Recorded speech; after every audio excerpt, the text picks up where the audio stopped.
بين قلوبكم فأصبحتم بنعمته إخوانا. وقال النبي صلى الله عليه وسلم المؤمن للمؤمن كالبنيان يشد بعضه بعضا.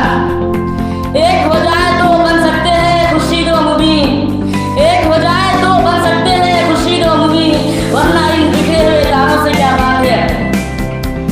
Good morning to my regarded principal, respected teachers and my everything associates. It's an I would like to say thank you to give me such an incredible chance to talk to something on friendship. I was starting to my speech that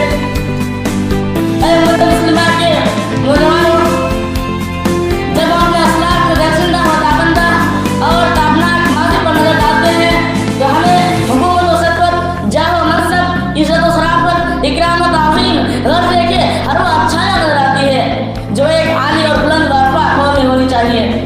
وہ معزز تھے زمانے میں مسلمان ہو کر، وہ معزز تھے زمانے میں مسلمان ہو کر، اور ہم ہار ہوئے تاریخ قرآن ہو کر. لیکن اس کے برخلاف جب ہم اپنی تاریخ کا گردانی کرتے ہیں اور اپنے حال کا جائزہ لیتے ہیں تو ہمیں ناکامی و نامرادی، ذلت و خواری اور شکست و غرض کی ہر برائیاں نظر آتی ہے جو ایک بدبخت اور بدکردار قوم میں ہونی چاہیے. گواہی ہم نے جو اسلاف سے میراث پائی تھی، گواہی ہم نے جو اسلاف سے میراث پائی تھی، سوریا سے زمین پر آسمان ہے خود مارا. اے امت مسلمان کے غیر مسلمانوں، میں آپ سے پوچھنا چاہتا ہوں آخر وہ کون تھے جنہوں نے مشرق سے لے کر مغرب تک اسلام کا پرچم لہرا دیا تھا؟ وہ ہمارے آبا اجداد تھے. آخر وہ کون تھے جنہوں نے ستاروں پر گھمنڈی ڈال دی تھی؟ وہ ہمارے ہی آبا اجداد تھے. آخر وہ کون تھے جنہوں نے 313 کی تعداد میں 1000 کفار مشرکین کو شکست پھانس دی؟ وہ ہمارے آبا اجداد تھے. آخر وہ کون تھے جنہوں نے غزوہ خندق میں 3000 کی تعداد میں 10,000 کفار کو دھول چاٹنے پر مجبور کر دیا تھا؟ وہ ہمارے آبا اجداد تھے. آخر وہ کون تھے جنہوں نے میدان خیبر میں یہودیوں کے دلوں پر اسلام کا پرچم لہرا دیا تھا؟ وہ ہمارے ہی آبا اجداد تھے. آخر وہ کون تھے جنہوں نے جنگ موتا میں 3000 کی تعداد میں 2 لاکھ مشرکین کے قتلوں کو ہلا کر رکھ دیا تھا؟ وہ ہمارے ہی آبا اجداد تھے. میں آپ سے پوچھنا چاہتا ہوں کہ آج دنیا کی سب سے پست اور کم ہمت قوم کون ہے؟ تو جواب ملے گا وہ مسلمان ہے. آخر وہ کون ہے جو اتنی بڑی تعداد میں ہوتے ہوئے بھی لوگوں اور دشمنان اسلام کا مذاق بن کر رہ گئے ہیں؟ تو وہ ہم ہی مسلمان ہے. آخر وہ کون ہے جن کے ناموں کو صرف دنیا کاٹ اٹھتی تھی لیکن آج انہیں کے ناموں کو صرف مذاق اڑایا جا رہا ہے؟ تو وہ ہم ہی مسلمان ہے. اے مسلمانوں، میں آپ سے یہ بھی پوچھنا چاہتا ہوں آخر وہ کون سی چیز تھی جس کو ہمارے آبا اجداد نے سوریا تک پہنچا دیا تھا؟ آخر وہ کون سی چیز تھی جس کی وجہ سے دشمنوں کے قدم لڑکھڑا جاتے تھے؟ آخر وہ کون سی چیز تھی جس کی وجہ سے مسلمانوں نے روم اور ایران جیسی سپر پاور کنٹری کو دھول چاٹنے پر مجبور کر دیا تھا؟ وہ طاقت اتحاد اتفاق کی تھی، فرینڈشپ کی تھی. اسی اتحاد اتفاق کے نتیجے میں مسلمانوں نے بغداد میں حکومت کی تھی. اسی اتحاد اتفاق کے نتیجے میں مسلمانوں نے روم اور ایران میں حکومت کی تھی. اسی اتحاد اتفاق کے نتیجے میں مسلمانوں نے اندلس میں حکومت کی تھی. لیکن آج ہمیں کیا ہو گیا ہے کہ 35 کروڑ کی تعداد میں ہوتے ہوئے بھی لوگوں اور مظلوم مقبول اور غلام محکوم کی زندگی گزارنے پر مجبور ہو گئے ہیں. آج ہمارے ساتھ ایسا کیوں کیا جا رہا ہے؟ آج ہمارے عزت پر کیوں ڈاکہ ڈالا جا رہا ہے؟ آج ہمارے ماں اور بیٹوں کے نقاب کو کیوں اتارا جا رہا ہے؟ آج ہمارے مسجدوں کو کیوں ویران کیا جا رہا ہے؟ آج ہمارے مدارس پر دہشت گردی کا الزام کیوں لگایا جا رہا ہے؟ آج ہمارے قرآن کو کیوں جلایا جا رہا ہے؟ آج ہمارے نبی کی ذات پر کیوں کیچڑ اچھالا جا رہا ہے؟ اس کی وجہ صرف اور صرف یہی ہے کہ آج ہمارا اتحاد اتفاق ختم ہو چکا ہے. آج ہمارا فرینڈشپ ختم ہو چکا ہے. آج ہم بھائی کا دشمن بن چکا ہے. آج ہماری صفیں بگڑ چکی ہے. بھائی کا دشمن بن چکا ہے. بیٹا باپ کو سننے کے لیے تیار نہیں، بیٹی ماں کو پیروں تلے جھکا رہی ہے. آج ہمارے درمیان برادرہڈ، فرینڈشپ، لو، پیس کا رشتہ ختم ہو چکا ہے.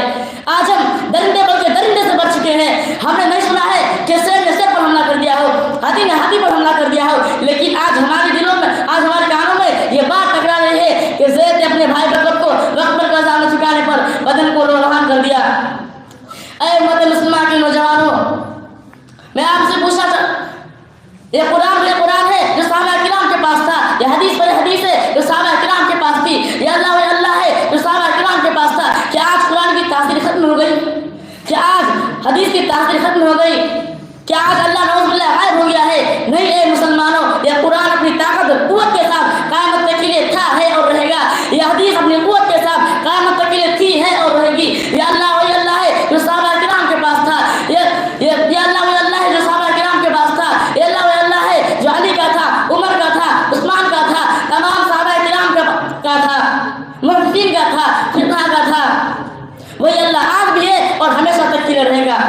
کمی ہماری ہے, غلطی ہماری ہے, کمبختی ہماری ہے.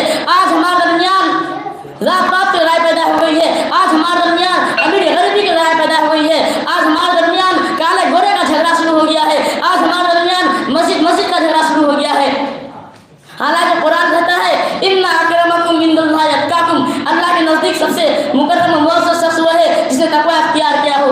نبی کریم صلی اللہ علیہ وسلم نے حجۃ الوداع کے موقع پر تقریباً 1,24,000 صحابہ کرام کو مخاطب کرتے ہوئے ارشاد فرمایا لا فضل عربی علی عجمی ولا لعجمی علی عربی ولا لابیض علی اسود ولا لاسود علی ابیض الا بالتقوی کلکم آدم وآدم من تراب, کہ اے لوگوں کسی آدمی کو کسی عربی پر اور کسی عربی کو کسی آدمی پر کوئی فرق حاصل نہیں ہے. اگر دی جائے گی صرف تقوی کی بنیاد پر دی جائے گی. لہذا مسلمانوں اگر ہم سکسیس چاہتے ہیں تو ہمیں ایک پلیٹ فارم پر جمع ہونا پڑے گا. ہمیں فرینڈشپ کو اپنانا پڑے گا, ہمیں اتحاد اتفاق کو اپنانا پڑے گا, ہمیں اتحاد اتفاق 10 کو اپنانا پڑے گا. کیونکہ ایک ہم مسلم حرم کی پاسبانی کے لیے, ایک ہم مسلم حرم کی پاسبانی کے لیے نیند کے سائے سے لگڑتا بخار کے کاغذ. We want freedom, we want freedom, the security and sacredness of Islam. We want freedom of religious mosques. We want freedom of the religious constructing buildings. I end my speech in these words by paying my respects to those great revolutionaries. Thank you. Wa akhiru da'wana alhamdulillahi rabbil alamin.